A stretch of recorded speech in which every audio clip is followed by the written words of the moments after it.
First off, this is not clickbait. I was drugged and kidnapped in broad daylight in Medellin, Colombia.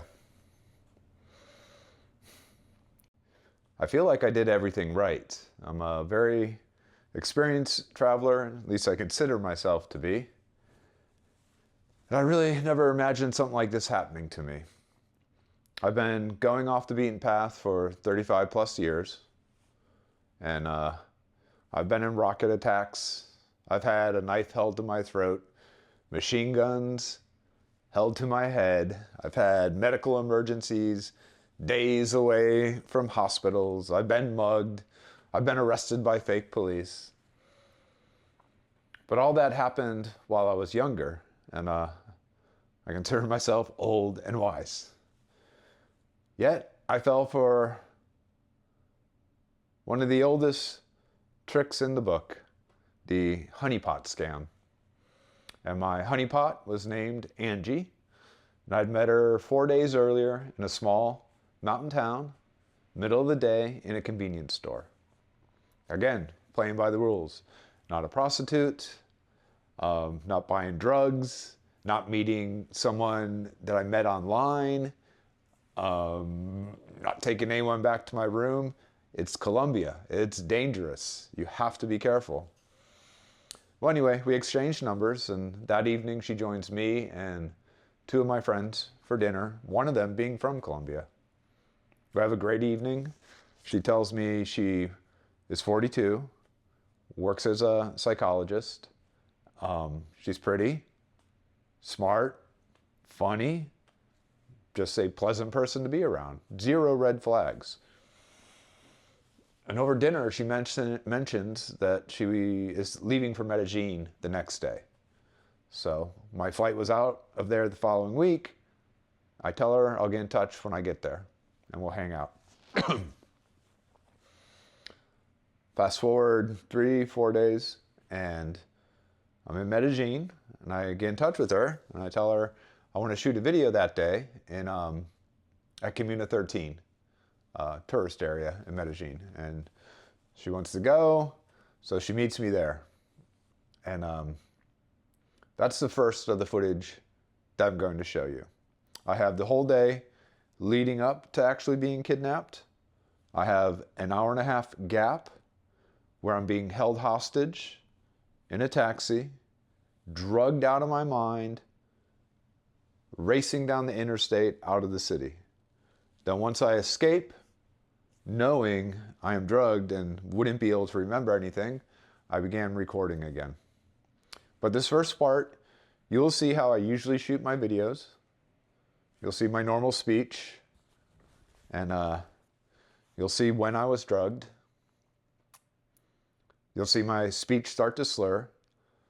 You'll start to see me lose control of my tongue. My thoughts become more abstract. Eventually, I can no longer even hold my camera straight. So let's roll that footage, and I'll be back. Hello, and welcome to Comuna 13 here in Medellin, Colombia. I was here a few years ago, and I did a video, and I toured the neighborhood, and I talked a lot about the history, and it was a good day. But I'm back again, and this time I'm going to focus on fun. I'm going to have some drinks, look at the graffiti, and check out the beautiful Colombian women. And in case there aren't any, I have brought one with me, the beautiful Angie. And it's a crowded day today. As we work our way up this hill, and you're probably going to hear a lot of panting in this microphone. And there's music coming from everywhere. Everyone has a drink in their hand. You can see bars in every nook and cranny of this crazy, crazy looking neighborhood. And I forget the stats on the escalators, but they are a lot. And I believe it used to take over a half hour to walk from the bottom of the neighborhood to the top. And now that's been reduced to about 9 minutes. Whoa, and we are on another one.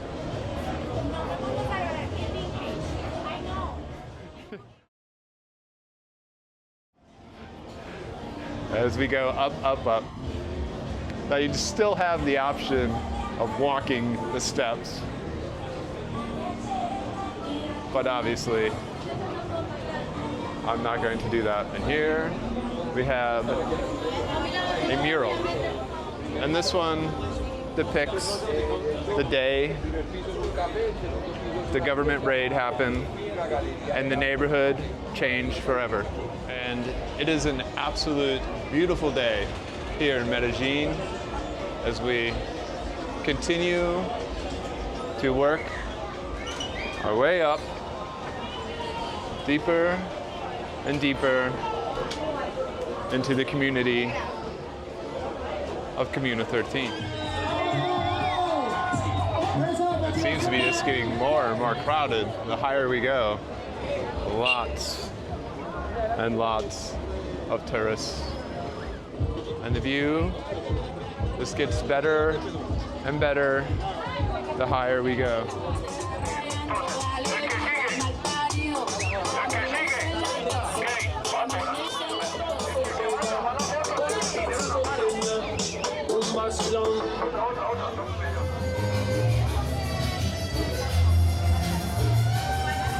After a quick little cerveza break off on this main strip here in a quiet little area, we're about to head back on out into the action. And it's just bar after bar after bar. So much barbecue, grilled food. Everything smells so good here.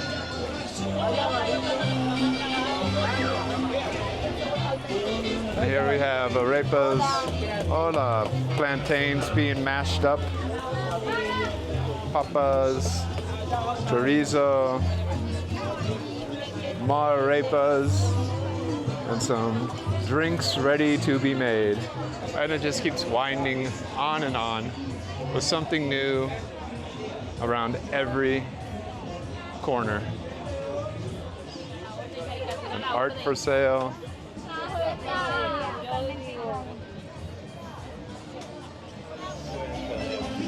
Candied apples and candies. Hola.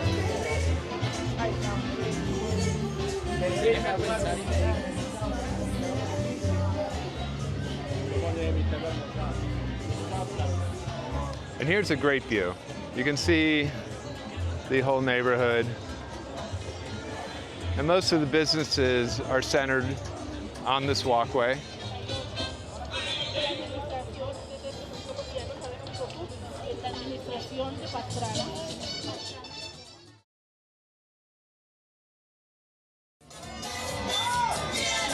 The music is loud here. Hola.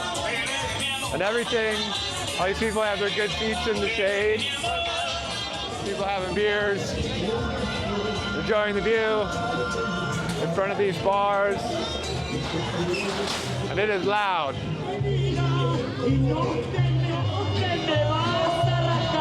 Some nice wire art. Hola. This awesome, man. Yeah, it's beautiful. Okay, cerveza.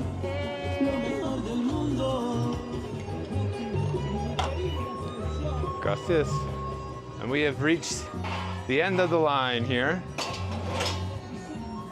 I guess you could keep going, but we're gonna have a beer, turn around, and head back down. All right, the rain has kicked in hard, so we're back here, finishing this beer, enjoying the view, watching this rain pass by.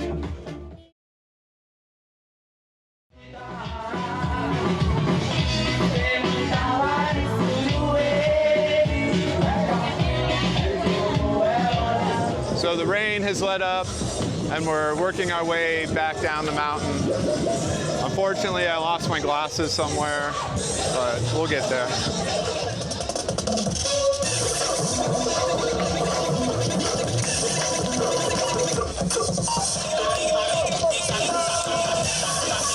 Those fucking kids killed it. That was amazing. And it's turning into quite a party. There's music coming from every corner. People smiling, people dancing, street performers. It's a really, really good experience here. Medellin. And now the fruits are coming. Meta joke. Meta joke.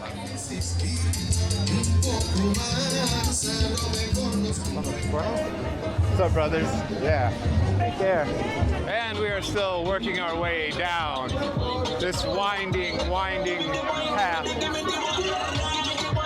Loud, windy path that'll take us out of. Finish it off. Are you sure? Wait. Benito.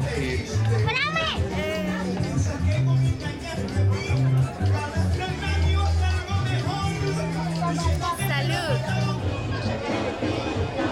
No escalators down. This is going to be difficult. Well, I was mistaken. There actually is a down. And I was standing right next to it. Huh. And as I make my way down the hill, I'm noticing art that I didn't see before. There's things that I guess I missed on the way up, but I'm seeing in a different perspective.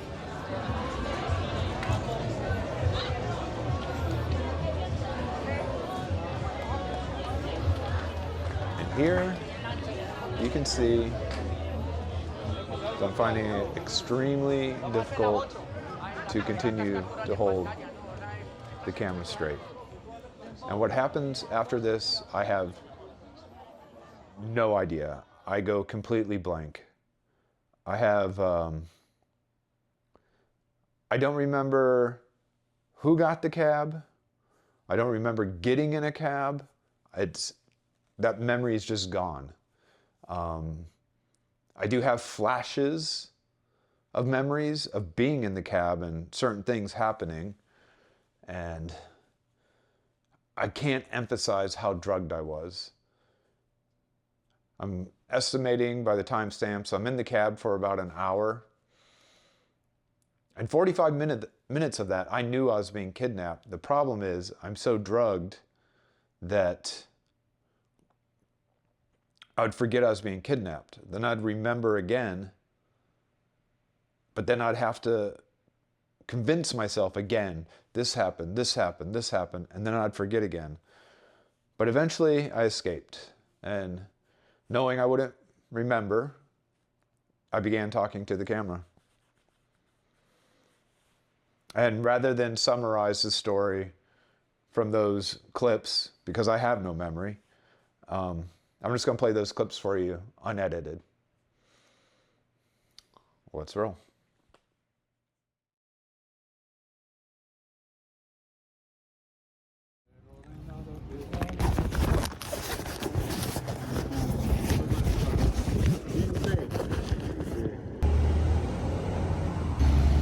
This might sound crazy, but Andy tried to kidnap me with a cab driver.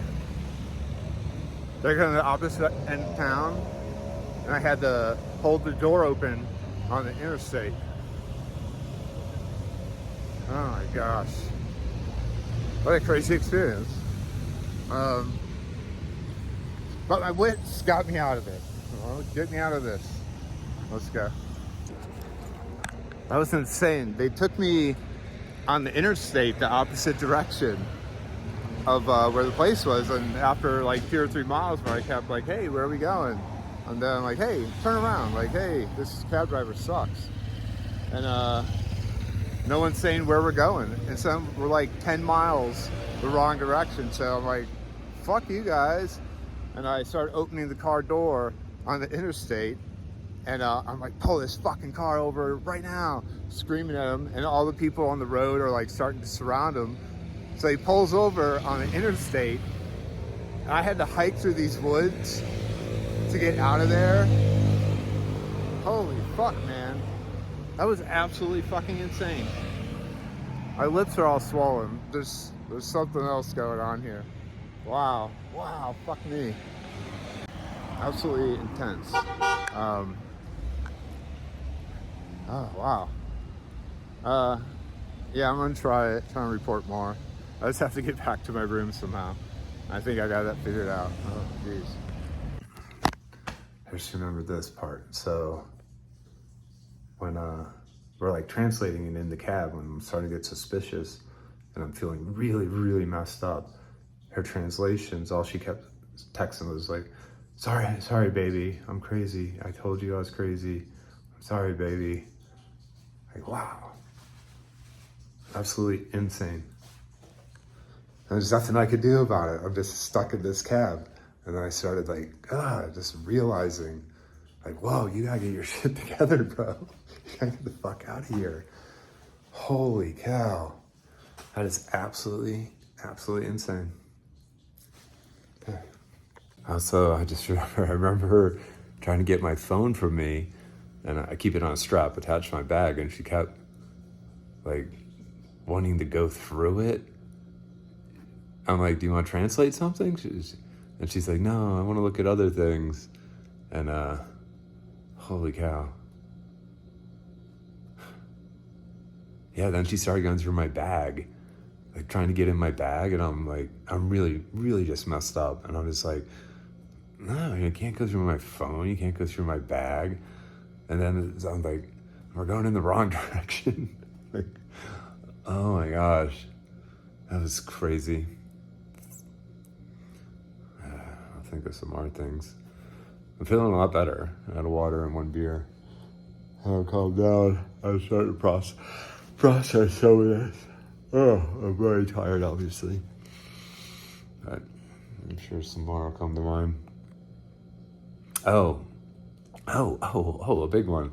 So I looked back at the clip of when I was describing what happened, and what I left out is that we were in like a city on blocks. And the first time, like when I got like, yeah, this, I'm like telling them to turn around, and they just keep going that direction. And then we got to a light and it was red, and I opened the door. I'm like, I'm fucking leaving. Like, if you can't turn this fucking car around. And then she calmed me down. It's like, baby, you're crazy, you know, it's crazy. He's gonna turn around, Then the light turns green, and boom, they just like jet right onto the fucking interstate. And that's when I was like, oh, wow, this seems really real now. This seems really, really real. And I'm like, how am I gonna get out of a car on an interstate? And I'm like, yeah, I'm gonna have to just start opening the door and yelling at people and just make the biggest fucking commotion. And so I'm like weighing that. I'm like, let me just like see. And by this time, they're just talking to each other. And I'm like insisting, like, where are we going? And like, you'll like it. And like the exits, I'm like, get off at this exit, turn around. It went on for 5 minutes, 5-10 minutes. And that's when and I'm so messed up too. And then just in the way they were treating me, I realized like, oh, I'm so fucking drugged.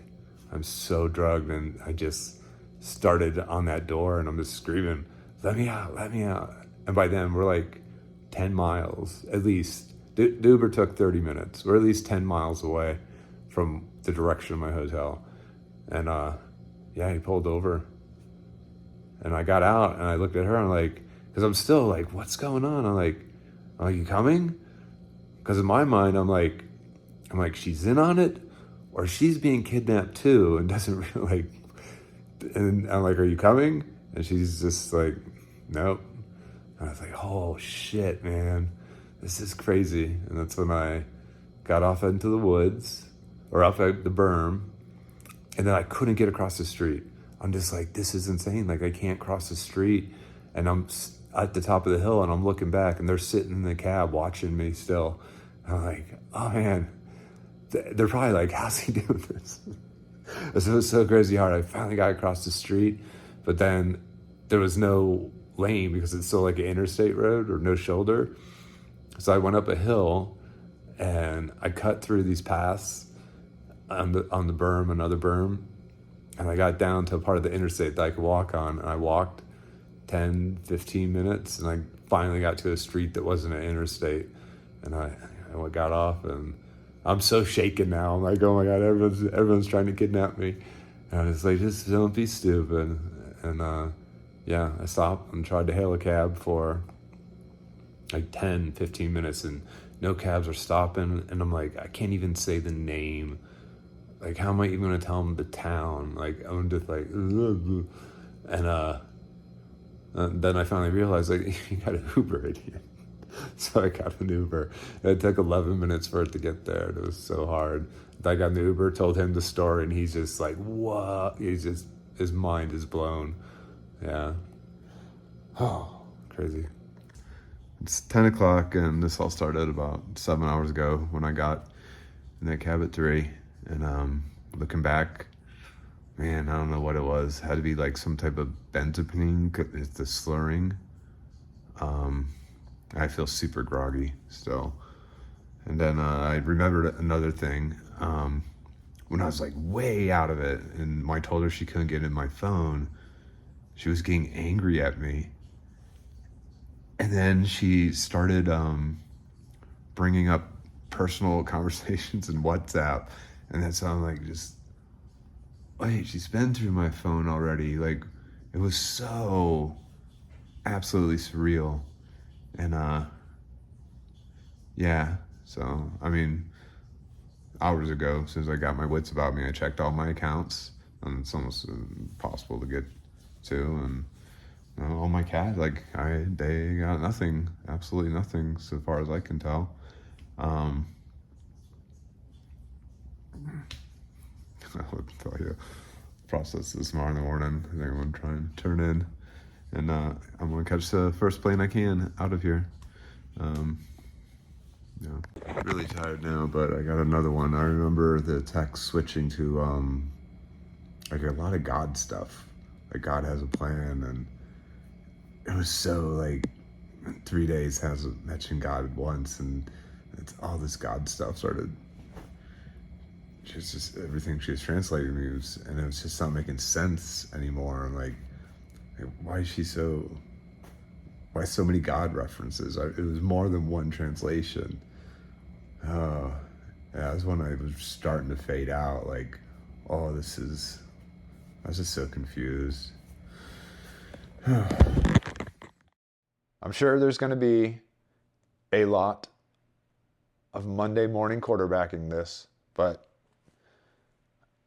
I feel I did everything right, and it still happened to me. And after it happened, I did some research, and there are so many cases of this happening to other men. Dozens and dozens are found dead in hotel rooms in Medellin each year. And in 2024, there's been a sharp rise in these multi-day scams like I experienced. They're well organized. There's multiple people involved. Some people even speculate the police are involved. And it doesn't fit the normal pattern of, bringing girls back to your room, getting drugged and robbed, meeting a girl online. She picks you up in an Uber. The Uber is really the boyfriend. They kidnap you, kill you, rob you. It's no longer that. It's at a whole new level. There's even a guy I read about. He had fallen in love, and on his third visit to see his girlfriend is when they kidnapped and killed him. I was lucky. And I'm going to take a break from Colombia. I love it. I know a lot of you love it, and you're probably going to disagree and probably think this could never happen to me. Just know you're playing a very dangerous game there, and I wish you luck. But that's all for now. Ciao.